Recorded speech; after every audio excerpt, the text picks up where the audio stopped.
Halo semua, nama gue Christian. Kali ini kita udah terhubung sama namanya Fernando Subeno. Dia mahasiswa di Melbourne, iya nggak? Iya, Oke, hai Fernanda, apa kabar? Ini teman SD gue BTW. halo. Terus lu di sana Baik. ngapain sih? Di sana lu ngapain sih? Kuliah. Oke, jadi saat ini kesibukan gue jadi 4th year student di Victoria University, jurusan Bachelor of Dermal Health and Science.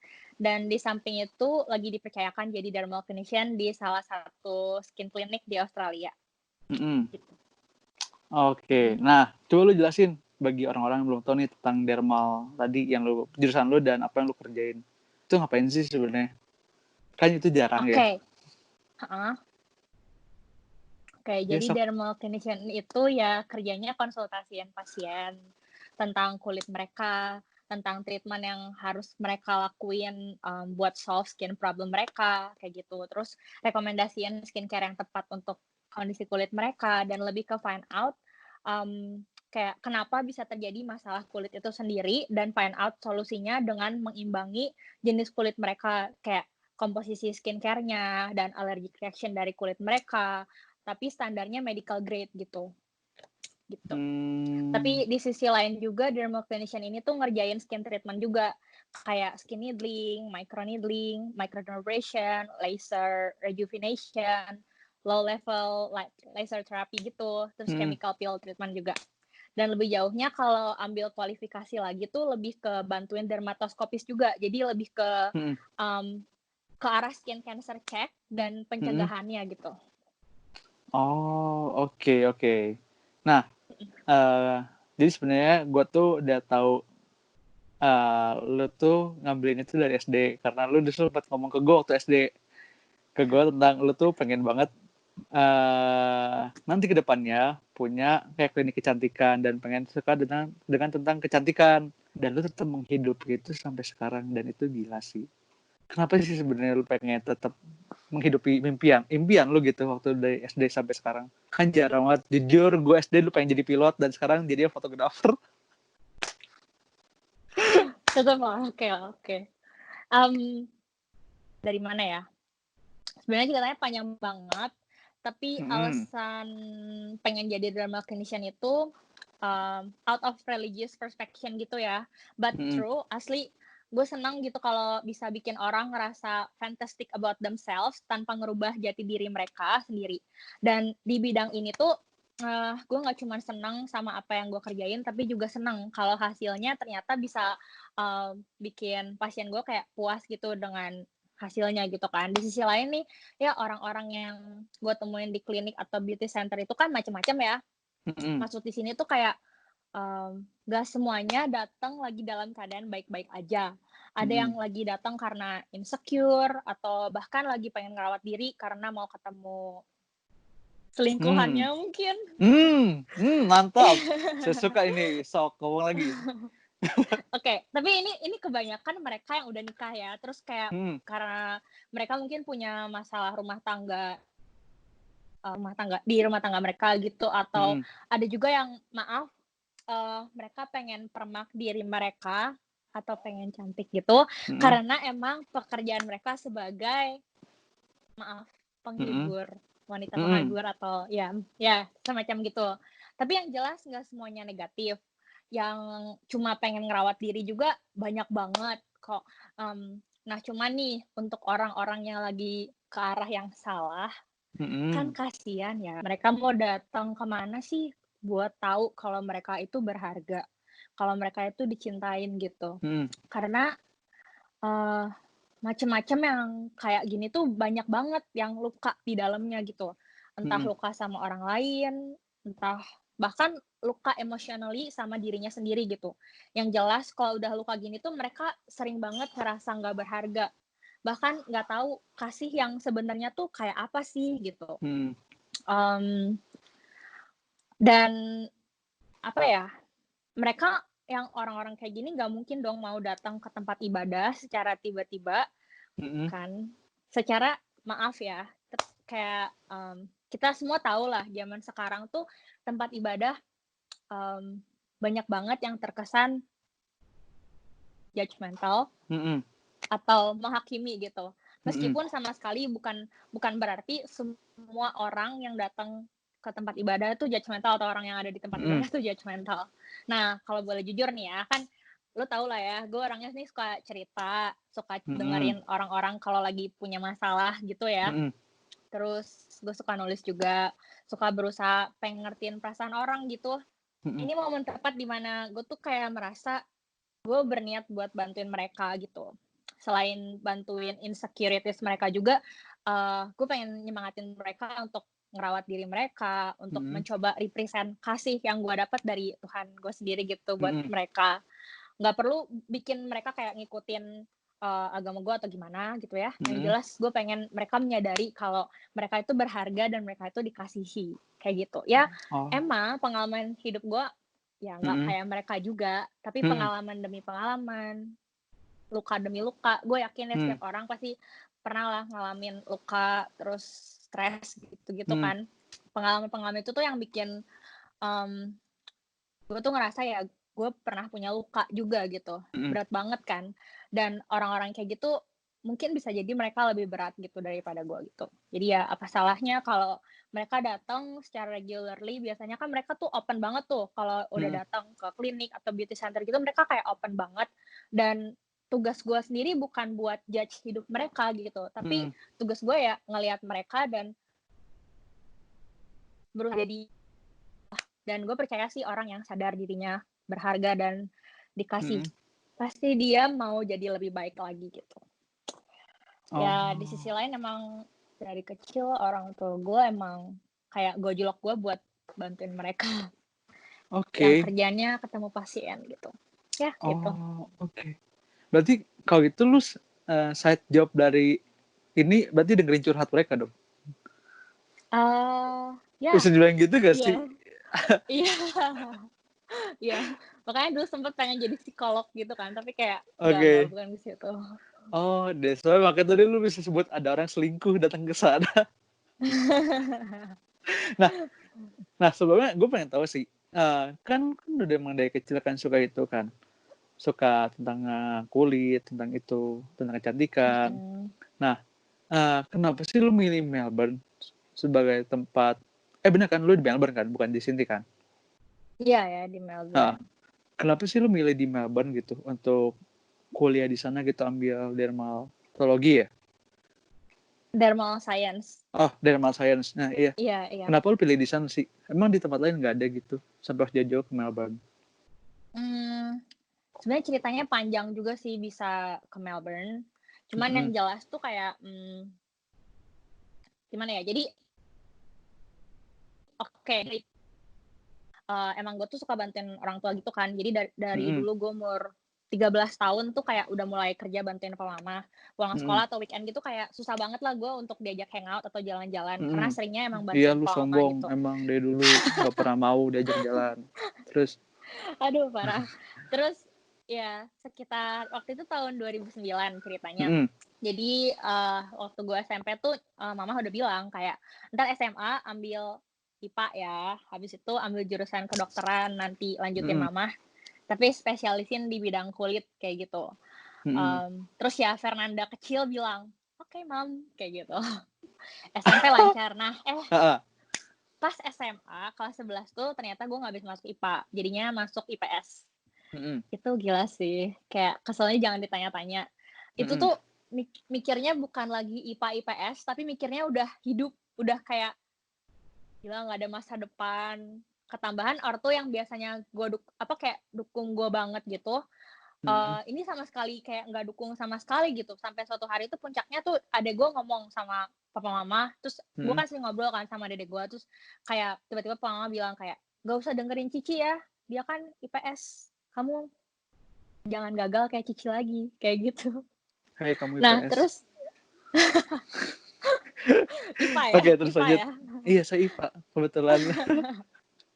Oke, ya parah sih itu ya. Terus? Cuman ya waktu itu gue jadi ngerasa kayak hidup gue nggak ada gunanya gitu, kayak no future. Karena orang tua gue kan juga tipe yang kolot gitu ya, jadi lumayan keras didik anak juga. Bukan hal yang mudah lah buat gue, apalagi orang tua gue sendiri rasanya tuh saat itu kayak ada di titik, gimana ya, pernah nggak sih ngerasa semua harapan kandas? Mhm. Ngerasa dunia nggak terima lagi keberadaan lu gitu. Mhm. Apa aja yang lu lakuin tuh kayak salah semua, terus pas lu bikin salah, Mhm. semuanya tuh bikin orang tua lu ngungkit kegagalan-kegagalan lu itu. Nah, Mhm. itu yang gue rasain saat itu. Sampai suatu saat, pembina OSIS di SMA gue tuh Mhm. ngerekomendasiin gue buat jadi koordinator Sekbid 8 dengan alasan ngelihat bakat gue di bidang kayak nulis-nulis gitu atau Mhm. creativity gitu. Di saat itu gue ngerasa kayak, wah harapan baru nih, pasti papa mama bangga nih. Mhm. Ya mereka kembaliin surat persetujuan orang tua itu sambil bilang, "Gak ada gunanya." Oke. Lagi-lagi And then? lagi-lagi kegagalan gue tuh, tentang gue nggak bisa masuk IPA tuh disangkut pautin gitu. Berat sih ngerasa kayak kegagalan tuh bukan lagi experience atau sebuah pengalaman gitu loh, tapi jadi ngerasa kayak kegagalan tuh kayak identitas gue gitu. Kayak ngerasa nggak ada ruang gerak sama sekali gitu.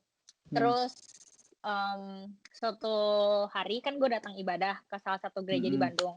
Terus gue jujur gue nggak percaya sama kata-kata ini, tapi ya gue imanin gitu ya. Soalnya gue ngerasa Mhm. kayak udah nggak ada lagi yang bisa gue andelin gitu, bahkan diri sendiri aja udah nggak layak buat diandelin gitu kan. Mhm. Jadi intinya di situ tuh dibilang, nggak peduli kita lulusan apapun, dengan gelar apapun, tapi kalau barang Tuhan tuh kita pasti sukses gitu. Emang nih ya, Mhm. keyakinan ini sempat goyah gitu ya, apalagi kalau lihat reality bikin ngerasa, gue ini nggak akan jadi apa-apa gitu.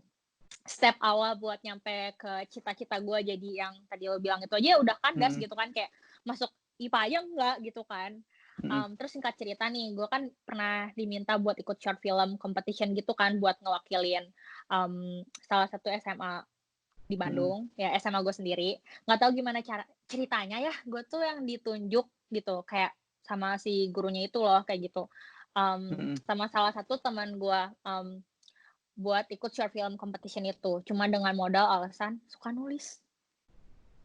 Awalnya ragu ya, kayak ngerasa, Mhm. "Gila nih, OSIS aja nggak diizinin, apalagi ikut lomba." Cari mati nggak sih? Mhm.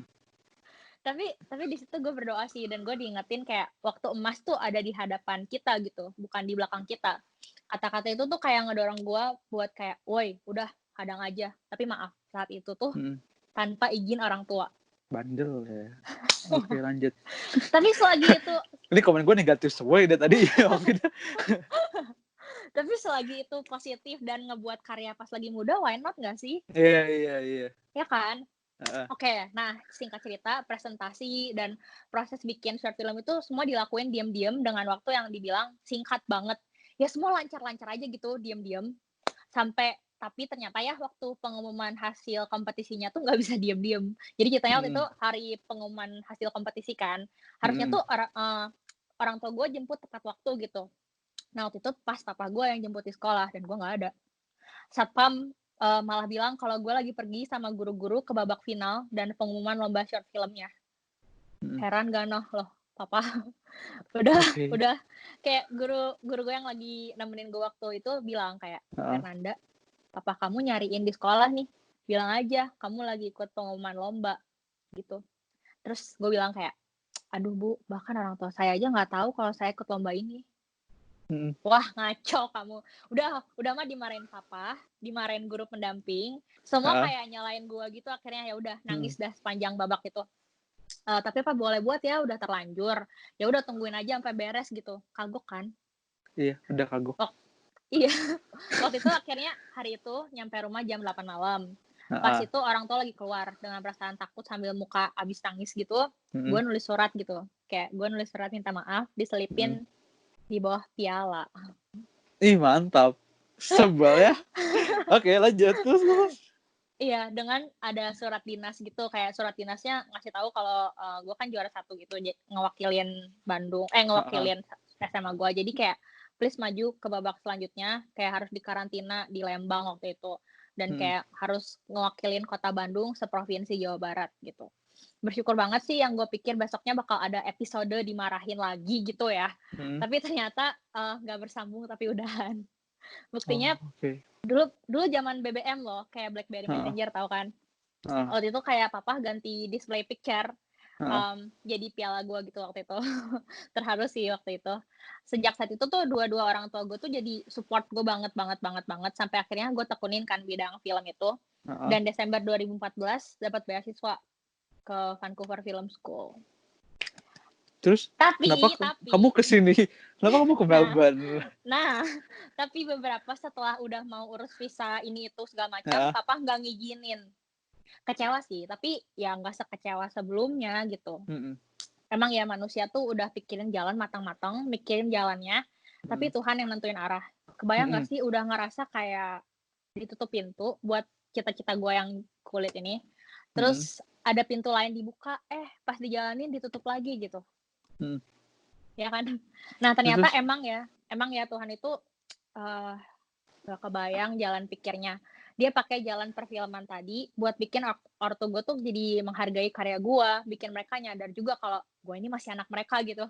Dan gue tuh nggak segagal itu gitu. Kayak Tuhan puterin jalan gue buat sampai ke titik dimana yang gue mau di awal. Jadi kayak harusnya kayak gini, tapi ujung-ujungnya kayak gini gitu, kayak diputerin dulu gitu. Mama gue tuh kan orangnya rajin saat teduh gitu kan. Suatu hari pas gue akhirnya sempat ambil jurusan bisnis di salah satu kampus di Bandung, di situ gue ngerasa kayak gue bisa tapi gue nggak suka gitu. Gimana ya, masih keinget keinginan gue buat di bidang kulit itu gitu. Perasaan kayak udah muter-muter tapi ujung-ujungnya tuh tetap pengen itu gitu. Nah, sesaat pas sama gue lagi doa, di situ dia bilang kayak, "Mama kok ngerasa Tuhan pengen kamu ambil bidang kulit itu ya?" Kayak gitu. Terus kayak kaget sih. Iya, kayak gimana caranya gitu, Mam, gue IPS. Nah, Kamu sekarang masuk di sana. Terus. Cari-cari jawabannya tuh ternyata ada. Tapi di Australia sama di Amrik. Kalau di Australia di Melbourne, kalau di Amrik tuh di Orlando kalau nggak salah. Jadi kayak daerah pantai gitu. Jadi cuma 2 negara itu yang provide jurusan Dermal Science. Nah, Dermal Science ini tuh bedanya sama kedokteran ya, ini fokus ke kesehatan juga, tapi ke kulit juga, termasuk laser-laser yang lagi universal banget. Pasti sering dengar kan tentang laser-laser kulit gitu. Beda sama spesialis kulit dan kelamin gitu. Kalau spesialis kulit dan kelamin kan lebih pelajarin kayak disease gitu kan, kayak penyakit kulit kelamin gitu. Itu tuh kayak perasaan yang kayak the feeling of, iya yang ini banget nih. Gak gampang sih asli, bukan cuma kecantikan aja gitu ya sebenarnya pas gue alamin gitu. Berasa belajar kedokteran juga gitu waktu ngedalamin ini, karena kayak pas gue tahu gitu kayak buku yang gue pakai di tahun pertama ini sama dengan buku yang teman gue pakai di kedokteran Indo gitu. Terus emang ada emang ada sempat kayak proyek bedah mayat dan lain-lain. Jujur sih awal masuk tuh ya nggak pede meskipun suka ya, karena kan lihat background gue IPS. Dan percaya atau enggak, gue tuh satu-satunya murid yang backgroundnya IPS. Yang lain tuh kayak ada nursing, ada kedokteran, ada at least science lah dulunya. Ya gitu. Makanya ya itu sih jawabannya, kayak tadinya mungkin bisa gue pilih Amrik, tapi papa gue nggak ngizinin. Papa gue bilang kayak Amrik yang daerah itu tuh kayak mungkin agak bebas gitu pergaulannya. Jadi kayak papa gue pengennya kayak Melbourne, soalnya Melbourne kan lebih ke kayak Bandung lah kalau di Indo. Jadi kayak kota pelajar gitu. Oke. Nah, susah nggak sih lu sebenarnya ngejar dari IPS tuh? Berarti kan lu crossing jurusan deh dari IPS ke IPA. Lu susah nggak sih? Soalnya jujur aja kan gue udah IPA nih. Jurusan gue tuh TV dan film, dan itu kan di IPS. Gue kadang susah juga lo ngejarnya. Dalam arti gue bukan anak sosial terus bikin jadi anak sosial gitu loh. Gitu sih. Kamu gimana? Iya, jujur berat banget sih. Kayak awalnya waktu tahu, oh gue keterima nih, tapi emang sih ada tes-tesnya gitu kan. Nah, tapi tuh tes-tesnya ya berhasil lolos gitu. Awalnya sih ada sih kayak, Tuhan nggak salah nih, kayak gue IPS loh, terus masa diterima di sini gitu, kayak namanya aja dermal science, nggak mungkin nggak science gitu kan. Tapi suatu saat pas gue lagi diminta buat bantuin bikin short video camp advertising gitu, gue jadi ikut camp kan. Jadi kebayang gak sih punya background gara-gara bikin short film yang dulu, terus akhirnya gue bisa bantuin salah satu gereja di Melbourne ini buat bikin kayak video advertising gitu. Jadi kan gue juga ikut camp-nya gitu loh, yang tadinya gue ngerasa kayak gue nggak usah ikut camp inilah gitu. Tapi ada panggilan dalam hati gue kayak udah ikut aja gitu. Yang tadinya gue ngerasa kayak biasa aja, jadi akhirnya gue ngerasa diyakinin kalau emang ini panggilan hidup gue gitu. Tahun pertama yang tampaknya impossible, ternyata mungkin banget buat Tuhan bantuin seorang Fernanda melaluinya dengan nilai yang sangat baik. Nilainya sangat baik. Impossible di sini tuh karena gue sendiri punya masa lalu di mana orang-orang terdekat banyak yang underestimate gue sendiri gitu. Jadi ya nular ke underestimate juga gitu. Kedua ya lihat masa lalu gue SIPS. Ya dibilang susah, jelas susah lah ya. Tapi balik lagi itu passion sih, kayak apa ya, kayak yang gue rasain tuh passion itu kan bukan tentang hal yang kita bisa aja, tapi passion lebih ke kita suka atau enggak kayak gitu kan. Bisa bukan berarti suka, dan suka bukan berarti bisa, tapi dengan suka pasti kita bisa gitu ngelewatinnya. Sesulit apapun itu Mantap. pasti ada hasrat buat bertahan. Iya enggak? Iya, mantap. Kamu kalau suka pasti bisa, anjay. Iya. Ya Nah, enggak sih? fair. Gue setuju sih. Gue setuju dengan poin tadi sih. Cuman kan berarti lu tuh banyak gap gitu loh. Kan sedang kalau udah IPA, masuk ke jurusan IPA tuh lu gampang ngejarnya karena at least lu udah punya gapnya udah keisi gitu. Dan lu kan kalau di IPS tuh lu gapnya banyak banget gitu. Lu ngejarnya gimana? Entah lu les di sana kayak, atau lu naik kakak kelas kayak, atau apa yang lo lakuin buat effort lu tetap masih di sana. Dan sekarang lu udah tahun-tahun terakhir loh, dan lu keren juga sih bisa survive di sana. Aduh, thank you. Nggak usah nguji terus, jadi malu. Tadi kan gue udah Tapi ngejek di depan. gimana ya? Kalau les-les jelas di sini, setahu gue nggak ada sih kayak les-les gitu yang jelas. Sorry. Ya, setahu gue kayak di sini nggak ada sih kayak les-les gitu. Yang jelas gue nggak ngambil les apa-apa gitu. Sorry, ini ada chat masuk. Oh, hai. Halo. Nggak. Terus. Ya, yang jelas gue nggak ngambil les-les gitu. Terus nanya kakak kelas juga susah ya, soalnya kan di sini tuh beda gitu. Kayak apa ya? Jarang orang Indonya pertama. Kalau ada juga mungkin kurang dari 5 orang gitu di jurusan ini. Terus kayak kalau SMA, SMP kan kita bisa kan, kayak misalnya kita nggak dengerin nih si lecture-nya atau dosen yang ngomong gitu, kita nggak kedengeran banget atau kita nggak ngerti banget. Tapi kita bisa gitu kayak, tadi si bapak itu ngomong apa sih? Kayak gitu kan. Nah, kalau di sini tuh kayak semuanya individualis banget. Semuanya tuh bener-bener kayak kita tuh dipaksa kalau kita tuh harus mandiri gitu. Jadi mau nggak mau ya ya berjuang sendiri sih. Berjuang sendiri. Ya emang sih sempat kayak sering banget kayak jadi nggak bisa tidur kayak gitu. Itu sering banget. Tapi ya gimana ya, ngerasa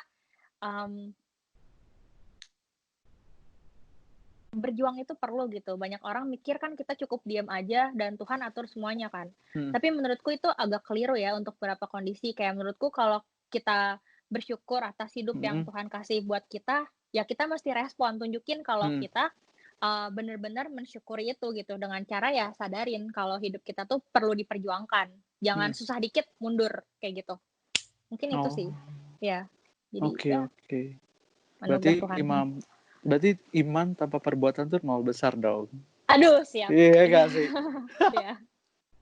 Nah, lu kan lu dari anak Indo nih, anak yang bareng sama orang tuanya, di mana sekarang lu tinggal sendiri nih di Australia, di negara orang. Lu tuh ada culture shock gitu nggak sih? Atau ada apa ya, kayak namanya tuh kayak kesusahan lu di sana ada nggak sih sebagai mahasiswa Indonesia dan tinggal di negara luar? Itu pasti banget. Kayak banyak banget kan orang yang bilang kayak, gue enak banget kuliah di luar kayak gitu kan.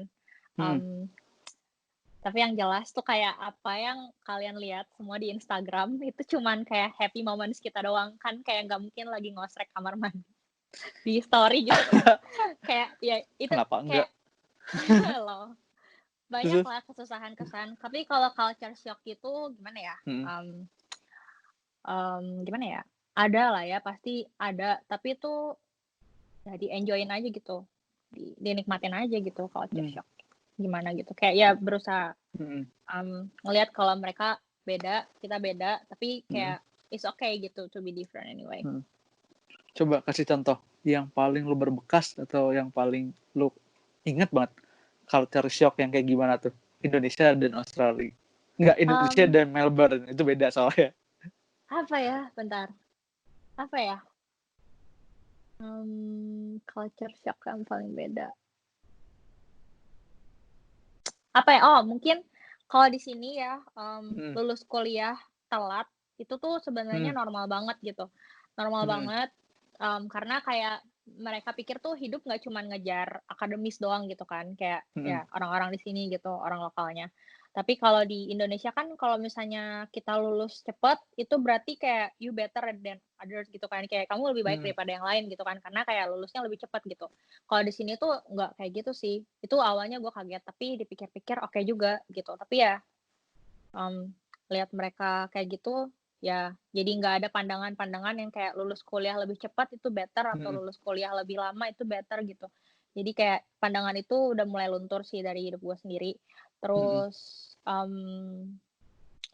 kedua paling, apa ya, oh kalau misalnya udah legal, kalau Mhm. udah legal tuh kita kayak boleh minum-minum, party gitulah paling, kayak gitu. Kayak teman-teman kampus gue kan, banyak yang nanya Heeh. dong kayak, mmm, "Udah umur berapa nih?" Apa, kayak gitu. Mhm. Cuman pas dijawab, "Udah umur segini," gitu, terus nanti mereka kayak, "Oh iya yuk party gini gini gini," gitu, Mhm. kayak harus minum sampai mabok atau segala macam gitu. Mhm. Kayak ya gitu. Cuman guanya sendiri nggak suka sih kayak di tempat kayak clubbing-clubbing gitu. Oh, Jadi ya oke ya oke. paling kayak gitu. Kalau di Indo kan yang kayak gitu kayak nggak terlalu di-push gitu kan, kayak you harus Mhm. ikut partinya gitu kan. Kalau di sini ya kayak lu harus ikut, kayak gitu, paling kayak gitu. Oh, oke. Oke, itu informasi bagus. Jadi kalau kalian yang pengen mabok-mabok, enggak jadi. Nanti gue dihujat sama orang sana. Eh, anyway, lu jurusan Dermal Science itu, lu kerjanya nanti bakal ngapain sih sebenarnya? Atau lu punya punya apa ya namanya, kayak, karir karir karir lu tuh bakal kemana sih sebenarnya? Oke. Jadi sebenarnya dermal clinician ini tuh, luas ya, kayak nggak cuman Mhm. satu ngapain doang gitu. Mhm. Cuman yang pasti itu lebih ke, kayak yang tadi gue bilang gitu di awal, kayak, doing skin treatment, skin consultation, Mhm. konsultasiin kulit kayak gitu.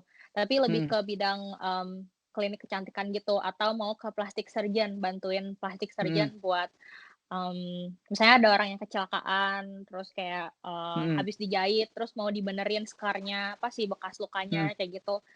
Si dermal clinician ini bisa bantu kayak gitu. Itu kalau mau di bidang di rumah sakit, di hospital gitu. Tapi, ada juga yang kayak, lanjutin ke dermatoskopis buat ngecekin skin cancer, kayak gitu.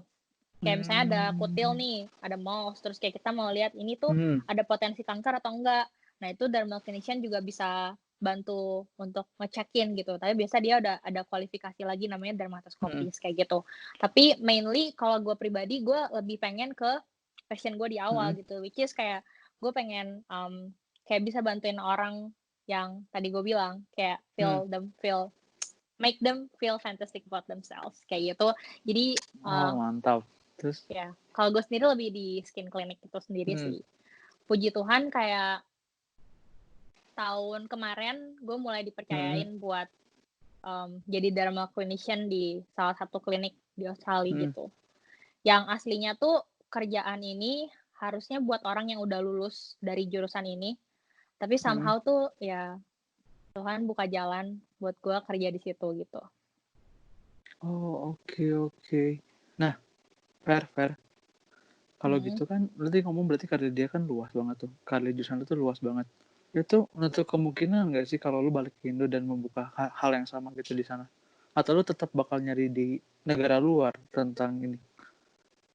Mmm, Sejujurnya sih, mmm, dua-dua gue kayak kalau ditanya orang mau balik atau enggak, Hmm. itu gue masih 50-50 gitu kayak, kemungkinan gue buat stay di sini ada, tapi kemungkinan gue Hmm. buat balik ke Indo juga ada gitu. Di Indo kan banyak Hmm. juga tuh kayak skin clinic yang emang, buka kecantikan gitu kan buat kulit Mhm. gitu. Dan di sisi lain emang mama gue kerjanya juga kayak gitu juga kan. Jadi kayak bahasa kasarnya ngelanjutin orang tua itu gitu. Itu juga bisa. Oke, oke. Mhm. Kan lu nggak ngelanjutin juga ya BTW. Kan lu punya profesinya beda sendiri. Enggak, mama gue kan emang di bidang kayak gitu juga. Dia tapi bidangnya, beauty center gitu luas gitu. Jadi mama gue emang Mhm. pengen, kalau emang gue mau balik Indo, dia pengen gue lanjutin usahanya gitu, tapi lebih spesialisin di bidang Oh. kulit, gitu. Oh, oke. Oh, berarti nyokap lu tuh usaha tentang itu toh? Oh, Iya. oke, oke. Wah, keren, keren. Berarti nurun ya. Iya Nah, dong. ih, mantap. Nah, Fer, gue mau Mhm. nanya lagi tentang tentang di Melbourne nih. Lu biaya hidup di sana mahal nggak sih untuk seorang mahasiswa buat kuliah di sana? Mmm, tergantung ya, bisa dibilang lumayan lah ya, lumayan mahal lah ya biaya hidup di sini. Mhm. Mmm, tapi gimana-gimana balik lagi ke orangnya sendiri sih, kayak kalau misalnya kita cari makannya yang cantik-cantik, yang mahal-mahal doang kayak gitu kan ya Mhm. otomatis pasti jauh lebih mahal dibanding kita makannya yang irit-irit atau yang normal-normal aja gitu, kayak gitu. Hmm, oke, oke. Oke sih sebenarnya. Cuman, gue lagi mikir aja sih. Soal yang tadi kan berarti lu biaya hidup lu dan kos lu kan gede dan di sana juga lu kuliahnya bukan kuliah yang umum kan. Nah, sebenarnya dengan effort lu yang lu lakuin sekarang nih, apalagi di sana tuh, effort lu kan sangat besar tuh. Apakah itu tuh bakal apa ya namanya? Bakal balik ke diri lu bakal balik lagi nanti ke depannya karena kan jurusan lu sangat sangat sangat spesifik nih, jujur aja. Dan gue jamin kayak lu effort lu yang lu lakuin tuh besar banget. Apa nanti selalu jadi lulus dan itu bakal bisa sebanding dengan effort lu gitu? Atau enggak sih sebenarnya? Kebayang nggak maksudnya? Mmm, maksudnya kayak bahasa kasarnya tuh balik modal gitu? Yes, gue pengen ngomong itu tapi nggak enak.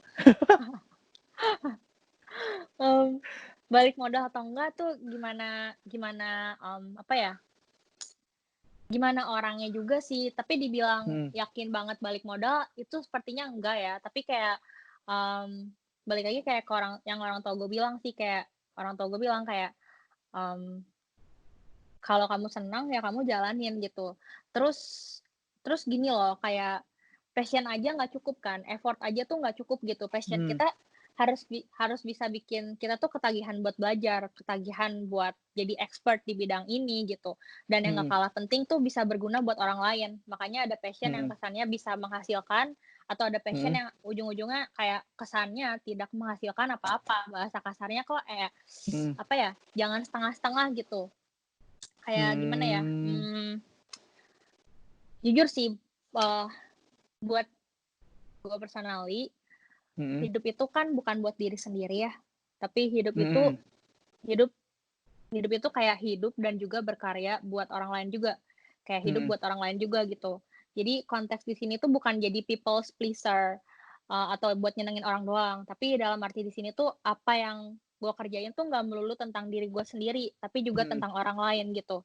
Doesn't Hmm. matter kayak itu balik modal atau enggak, as long as gue ngerasa gue udah nemuin passion gue dan as Hmm. long as gue nyadar gitu kalau gue tuh kerja bukan buat diri gue sendiri dan gue Hmm. bisa bantu orang lain juga, Hmm. that's worth it gitu. Oh, oke. Berarti Ya gitu sebenarnya sih. yang lu butuhkan bukan sebagai value uangnya, sebagai uangnya balik ke lu, tapi lebih baik karena itu kerjanya worth it atau enggak ke elunya. Iya, Oh, heeh, itu oke, that's nice. iya, ya gitu. Oh, oke, oke. Nah, Fer, ada nggak sih sebenarnya ada nggak sih yang sebenarnya lu pengen sampaikan ke orang-orang nih yang masih lagi mencari passionnya dia atau enggak lagi struggle dengan passionnya dia gitu? Apalagi yang gue tahu kan lu punya passion itu udah dari SD ya. Nggak bentar itu buat sampai kuliah. Lu ada nggak sih mau Mmm, apa yang mau sampein gitu ke orang-orang yang lagi struggle sama passionnya atau enggak orang-orang yang belum dapat passion tapi pengen nyari passionnya gitu? mmm, ada, gimana ya, Hmm. oke, it is okay kalau, Hmm. kita punya passion berubah-ubah. Itu normal kok, itu normal banget.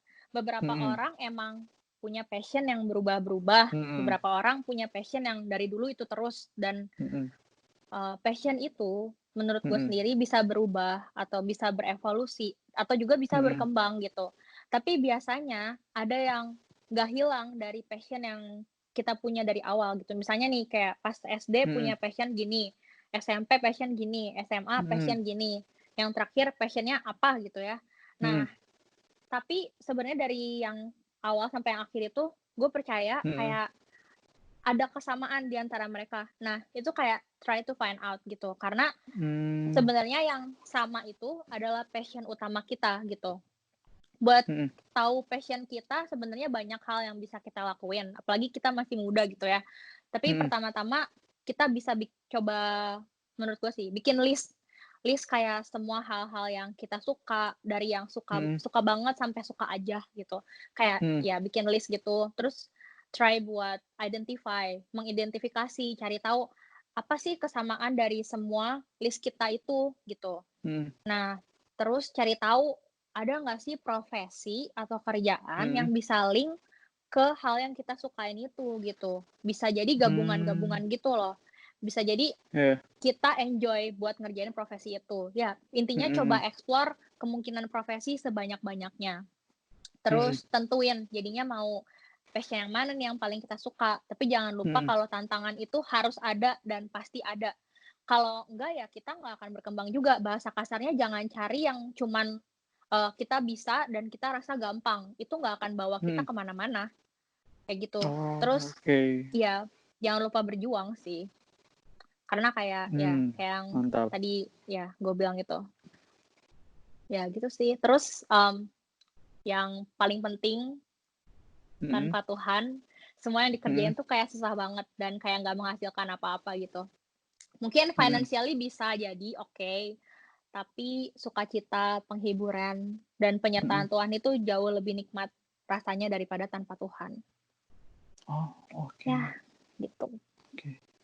Nah, Fer, lo ada, ini untuk terakhir sih, lo ada yang lo mau sampaikan nggak ke orang-orang yang udah support lo, orang-orang yang dulu mungkin ada yang ngeremehin lo, atau siapapun, kayak ada yang pengen sampaikan ke mereka? Oke. Untuk orang-orang yang udah support aku, makasih banget. Kayak terutama keluarga aku sendiri sih, papa mama dan dede aku itu udah kayak mereka yang paling tahu gitu kayak how do I struggle and stuff, kayak apa ya, semua yang udah pernah gue alamin gitu, dari kayak mereka sendiri mungkin gak yakin sama diri gue sendiri sampai akhirnya mereka sekarang bisa percayain semuanya ke gue gitu, kayak itu priceless banget. Jadi ya thank you pasti. Terus untuk orang-orang yang underestimate gue banyak banget, tapi thank you banget, kayak tetap gue bahkan pengen mereka nggak ngerasa bersalah, karena kayak yang gue tahu tuh apapun yang terjadi di dunia ini, apapun yang pernah terjadi dalam hidup gue itu nggak semuanya tuh buruk. Kayak bahkan gue malah berterima kasih sama mereka karena mereka udah pernah underestimate gue gitu. Kayak gue percaya kayak semua pernah terjadi, bukan cuman karena everything happens for a reason, tapi juga Tuhan udah izinin semuanya gitu. Kayak Tuhan tahu misalnya ada orang yang mau underestimate gue gitu. Terus kayak ya udah, kalau emang dia mau underestimate Fernanda, is okay gitu. Kayak gue percaya kayak everything turns buat kebaikan gitu. Kayak semuanya tuh udah bikin udah merubah semua jadi hal yang baik gitu buat gue. Jadi kayak ya terima kasih, tapi jangan ngerasa bersalah juga gitu. Kayak gitu. Ya gitu sih. Oke. Nah, Fer, IG lu di private nggak? Enggak. Nah, Enggak. jadi kalau ada orang nih yang lagi dengar atau lagi nonton, pengen ngobrol sama lu tentang dermal science atau gimana cara kuliah di Melbourne, atau tentang mau konsultasi aja, kalau kayak itu lu terima nggak?